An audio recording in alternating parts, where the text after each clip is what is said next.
Salut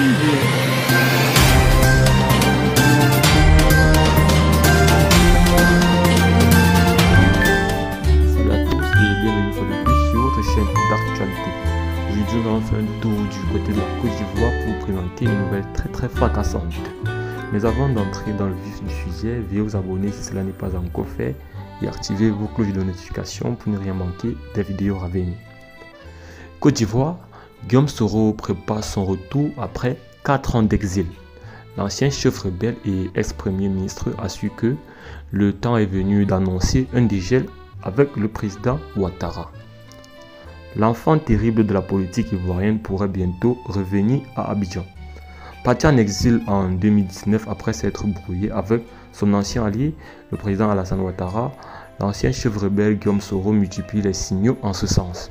Son retour rebattrait les cartes politiques à 1 an et demi de la prochaine présidentielle.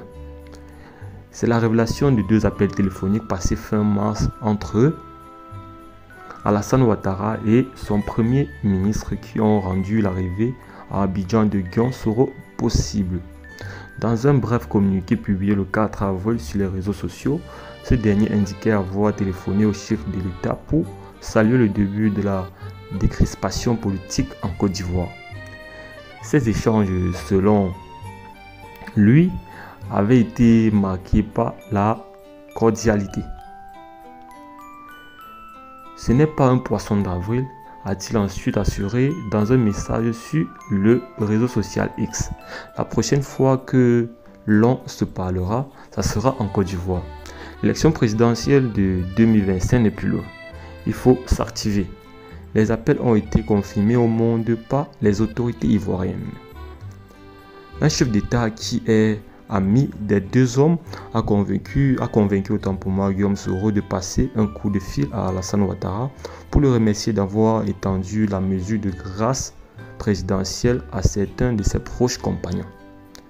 Détaille Moussa Touré, le responsable de la communication de Génération et Peuple Solidaire, en abrégé GPS.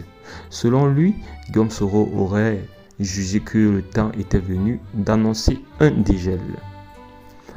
Le président a toujours dit que les enfants turbulents restaient ses enfants.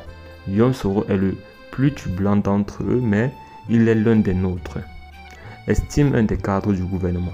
Les relations entre les anciens alliés ont été pour le moins tumultueuses ces dernières années. Une brouille nourrie par les trop grandes ambitions de Guillaume Soro.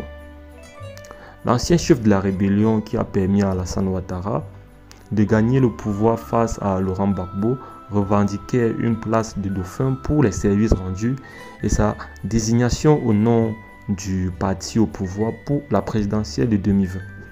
En vain. Suspecté d'être derrière des déstabilisations du pays, il est poussé à la démission en 2019. Il annonce envers et contre tous sa candidature à la présidentielle, mais prend le chemin de l'exil. Depuis, le parcours de Guillaume Soro a été chaotique. Fait de pique envers Abidjan.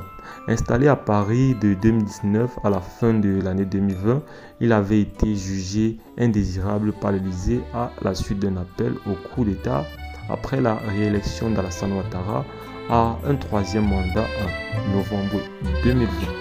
Et les amis, c'est tout pour cette petite note. N'oubliez pas de me laisser vos impressions en commentaire. On se dit à très bientôt pour de nouvelles actualités.